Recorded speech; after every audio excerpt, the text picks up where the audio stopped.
សួស្ដីប្រិយមិត្តអ្នកស្ដាប់ទាំងអស់គ្នាតើអ្នកធ្លាប់អង្គុយសម្លឹងមើលមេឃរួចលួចដកដង្ហើមធំហើយសួរសំណួរនេះទៅកាន់ខ្លួនឯងដែរទេថាហេតុអ្វីបានជាជីវិតខ្ញុំក្រហាយលំបាកយ៉ាងនេះហេតុអ្វីបានជាព្រះព្រហ្មមិនយុត្តិធម៌សម្រាប់ខ្ញុំសោះហេតុអ្វីបានជាអ្នកដទៃគេរស់នៅមានឡានទំនើបជិះមានផ្ទះវីឡាមានលុយចាយវាមិនខ្វះតែងាកមកមើលខ្លួនឯងវិញរកព្រឹកខ្វះល្ងាចរកល្ងាចខ្វះព្រឹកហត់នឿយសឹងតែរកពេលដកដង្ហើមមិនចង់បានសំណួរនេះបានធ្វើឲ្យមនុស្សជាច្រើនធ្លាក់ចូលទៅក្នុងអន្ទាក់នៃភាពអស់សង្ឃឹមគិតថាខ្លួនឯងជាមនុស្សដែលអភ័ព្វជាងគេបំផុតនៅលើពិភពលោកប្រសិនបើថ្ងៃនេះអ្នកកំពុងតែហត់នឿយនឹងការរស់នៅដេកមិនលក់ព្រោះតែវិបត្តិលុយកាក់និងមានអារម្មណ៍ថាខ្លួនឯងកំពុងរងទុក្ខវេទនាជាងគេ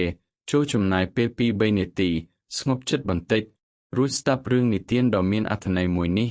វាអាចនឹងផ្លាស់ប្ដូរទស្សនៈដែលអ្នកមើលជីវិតជារៀងរហូតនៅក្នុងភូមិដាច់ស្រយាលមួយមានបុរសកសិករក្រីក្រម្នាក់គាត់ជាមនុស្សខំប្រឹងធ្វើការណាស់តែជីវភាពនៅតែមិនរលាស់ខ្លួនរួចពីភាពក្រលំបាកថ្ងៃមួយជាថ្ងៃដែលមេឃក្តៅហួតហែងបុរសក្រីក្ររូបនេះកំពុងតែបរទេះគោដឹកស្រូវដែលទើបតែច្រូតកាត់រួចចេញពីស្រែសម្ដៅទៅផ្ទះក្នុងចិត្តរបស់គាត់ពោពេញទៅដោយភាពហត់នឿយនិងការត្អូញត្អែរខណៈពេលដែលធ្វើដំណើរមកដល់មុខវត្តអារាមដ៏ធំមួយកង់រទេះគោរបស់គាត់ក៏ស្រាប់តែបាក់កង់ដាច់ដុំមិនអាចធ្វើដំណើរទៅមុខទៀតបានបុរសក្រីក្រចុះពីទេះអង្គុយសម្លឹងមើលកង់រទេះដែលបាក់រួចក្រវីក្បាលទាំងទឹកមុខស្រងួតស្រងាត់គាត់ងាកមើលទៅក្នុងវត្តឃើញមនុស្សម្នាជាច្រើនកំពុងតែដើរចូលទៅធ្វើបុណ្យនិងបួងសួងអ្នកទាំងនោះសុទ្ធសឹងតែជាអ្នកមានឋានៈខ្ពង់ខ្ពស់ស្លៀកពាក់ខោអាវសូត្រល្អប្រណិតចុះពីលើរថយន្តទំនើបថ្លៃឃើញទិដ្ឋភាពបែបនេះចិត្តច្រណែននិងភាពតូចចិត្តក្នុងវាសនាក៏ពុះកញ្ជ្រោលឡើងគាត់បានដើរចូលទៅក្នុងវត្តហាក់ចង់ទៅរកចម្លើយនៃជីវិតពេលនោះគាត់បានជួបនឹងព្រះសង្ឃចំណាស់មួយអង្គដែលមានព្រះផាត់ប្រកបដោយសេចក្តីស្ងប់និងមេត្តាធម៌បុរសក្រីក្របានចូលទៅថ្វាយបង្គំរួចទូលសួរព្រះអង្គទាំងទឹកមុខអស់សង្ឃឹមថាបពិតព្រះគុណម្ចាស់តើព្រះវិហារនិងព្រះពុទ្ធរូបនៅក្នុងវត្តនេះពិតជាស័ក្តិសិទ្ធិដូចដែលគេល្បីមែនទេបើសិនជាស័ក្តិសិទ្ធិពិតប្រាកដមែនខ្ញុំចង់ចូលទៅបួងសួងសុំឲ្យខ្ញុំខ្លាំងសុំឲ្យខ្ញុំបានក្លាយជាអ្នកមានទ្រព្យសម្បត្តិស្តុកស្តម្ភមានលុយឡានដូចគេមានវាសនាល្អលែងស្គាល់ពាក្យថាក្រលំបាកដូចសពថ្ងៃនេះទៀតទៅខ្ញុំហត់ណាស់ព្រះគុណម្ចាស់អើយហេតុអ្វីបានជាមានតែខ្ញុំដែលក្រលំបាកជាងគេបែបនេះព្រះសង្ឃចំណាស់សម្លឹងមើលបុរសក្រីក្រដោយក្តីអាណិតព្រះអង្គមិនទាន់ឆ្លើយតបជាពាក្យសម្ដីភ្លាមនោះទេតែបានមានធេរដីកាស្រទន់ថាចម្រើនពរញាតិញោមបើញោមចង់ដឹងថាពិតជាស័ក្តិសិទ្ធិឬអត់ហើយចង់ដឹងពីអាចកំបាំងនៃវាសនាចូលញោមយកធូបនេះទៅអុជនៅមុខព្រះពុទ្ធរូបប៉ុន្តែពេលដែលញោមលុតជង្គង់ចុះចូលកុំអាននិយាយអ្វីទាំងអស់ចូលញោមថ្មិចភ្នែកហើយផ្ចង់អារម្មណ៍សាក់ស្ដាប់មើលថាតើមនុស្សមានស្លៀកពាក់ស្អាតជុំវិញខ្លួនញោមនោះគេកំពុងតែបួងសួងសុំអ្វីខ្លះបុរសក្រីក្រធ្វើតាមដំបូន្មានរបស់ព្រះសង្ឃគាត់ដើរទៅអុជធូបលុតជង្គង់ចុះថ្មិចភ្នែកផ្ចង់ស្មារតីស្ដាប់ដើមឡើយគាត់គិតថាអ្នកមានទាំងនោះច្បាស់ជាមកបួងសួងដោយភាពសប្បាយរីករាយនិងអរគុណទេវតាហើយប៉ុន្តែអ្វីដែលគាត់បាននេះបែបជាធ្វើឲ្យគាត់ភ្ញាក់ផ្អើលជាពន់ពេកសម្លេងទី1បុរសអ្នកជំនួញម្នាក់ស្លៀកពាក់ធំស្អាតបាតតែទឹកមុខពោពេញដោយភាពតានតឹងគាត់បានខ្សឹបបួងសួងទាំងដកដង្ហើមធំថាសូមព្រះអង្គជួយជ័យជោគជ័យផងឆ្នាំនេះសេដ្ឋកិច្ចធ្លាក់ចុះខ្លាំងណាស់សូមឲ្យក្រុមហ៊ុនរបស់ខ្ញុំអាចដំណើរការទៅមុខរួចផងបើមិនដូច្នោះទេក្រុមហ៊ុនច្បាស់ជាខ្សែធនហើយគ្រួសារខ្ញុំរួមទាំងកម្មកររាប់ពាន់នាក់ដែលពឹងផ្អែកលើខ្ញុំច្បាស់ជាត្រូវអត់ការងារធ្វើបំណុលរាប់លានដុល្លារច្បាស់ជាមកសង្កត់ក្បាលខ្ញុំស្លាប់ជាមិនខានសម្លេងទី2ស្ត្រីម្នាក់រូបរាងធាត់ធំស្លៀកពាក់គ្រឿងអលង្ការភ្លឺចិញ្ចាចនាងបានបួងសួងទាំងទឹកភ្នែករលីងរលោងថាសូមលោកម្ចាស់ជួយរកគូព្រេងឲ្យខ្ញុំផងឆ្នាំនេះខ្ញុំអាយុ35ឆ្នាំហើយទ្រព្យសម្បត្តិលុយកាក់ខ្ញុំមានមិនខ្វះតែខ្ញុំម៉ែក៏ណាស់គ្មានអ្នកណាម្នាក់ស្រឡាញ់ខ្ញុំពិតប្រាកដឡើយគេចូលមកជិតខ្ញុំព្រោះតែចង់បានលុយខ្ញុំចង់បានគ្រួសារដ៏កក់ក្ដៅមួយសូម្បីតែលះបង់ទ្រព្យសម្បត្តិទាំងនេះក៏ខ្ញុំព្រមដែរសម្លេងទី3បុរសវ័យកណ្ដាលម្នាក់សភាពរូបរាងស្គមស្គាំងស្លេកស្លាំងគ្មានកម្លាំងកំហែង ទោះបីជាចុះពីលើឡានទំនើបក៏ដោយ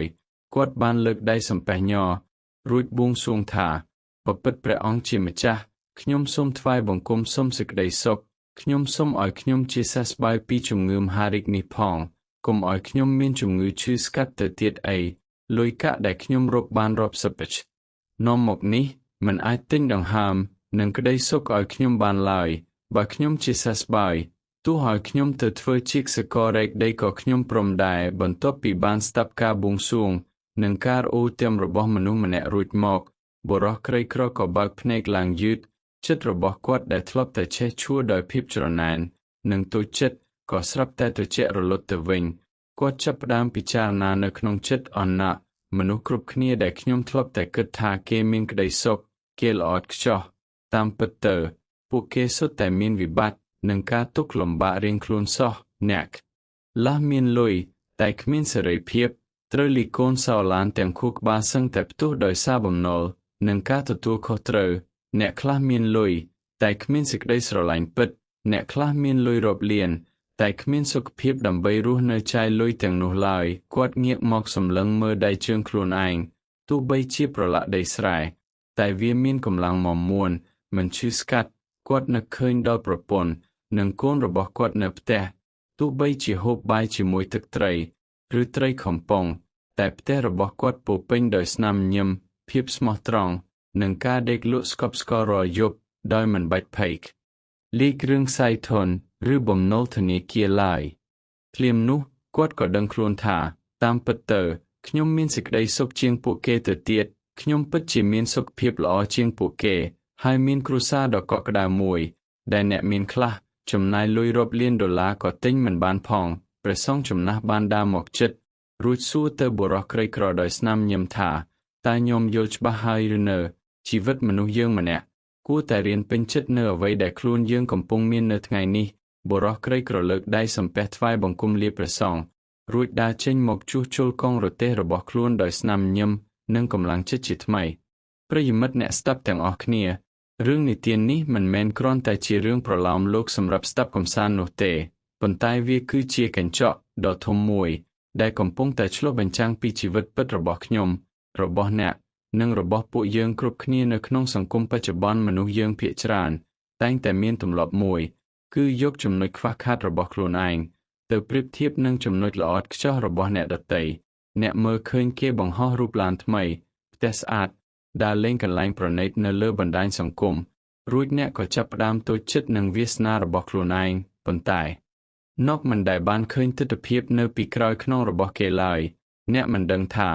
មុននឹងគេបានឡាននោះមកគេត្រូវលេបថ្នាំពន្យាការឈឺក្បាលប៉ុន្មានគ្រាប់គេត្រូវដេកយំម្នាក់ឯងប៉ុន្មានដងឬគេត្រូវបាត់បង់សេរីភាពនិងពេលវេលាជាមួយមនុស្សជាទីស្រឡាញ់កម្រិតណានោះទេពាក្យថាក្រលំបាកជួនកាលវាមិនមែនកើតឡើងដោយសារតែយើងខ្វះខាតលុយកាក់ពិតប្រាកដនោះទេតែវាសាបព្រោះចេញពីចិត្តដែលមិនចេះស្កប់ស្កល់របស់ពួកយើង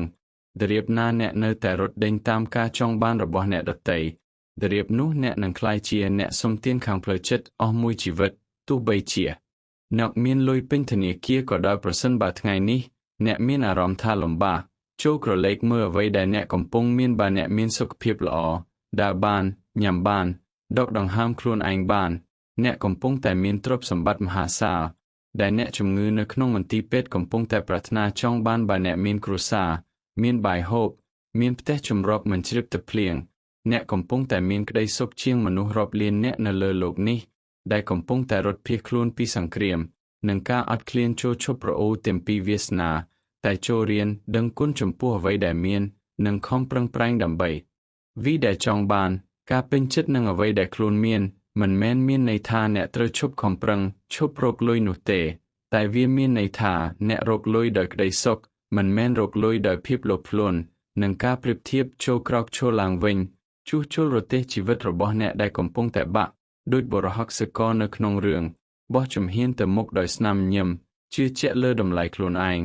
អ្នកមិនបានក្រឡេកមើលទៅក្រោយដោយភាពតូចចិត្តទៀតឡើយព្រោះអ្នកដឹងច្បាស់ថាជីវិតរបស់អ្នកក៏មានតម្លៃនិងអស្ចារ្យតាមរបៀបរបស់ខ្លួនឯងដែលជាចុងក្រោយតើអ្វីជាទ្រព្យសម្បត្តិដ៏មានតម្លៃបំផុតដែលអ្នកកំពុងតែមាននៅថ្ងៃនេះចូល comment ចែករំលែកដើម្បីដាស់តឿនចិត្តគំនិតគ្នាទៅវិញទៅមកប្រសិនបើអ្នកពេញចិត្តនឹងវីដេអូមួយនេះសូមជួយចុច like share និងចុច subscribe channel របស់យើងខ្ញុំដើម្បីទទួលបានវីដេអូអប់រំចិត្តល្អបែបនេះនៅវីដេអូក្រោយទៀតសូមអរគុណសួស្តីបាទ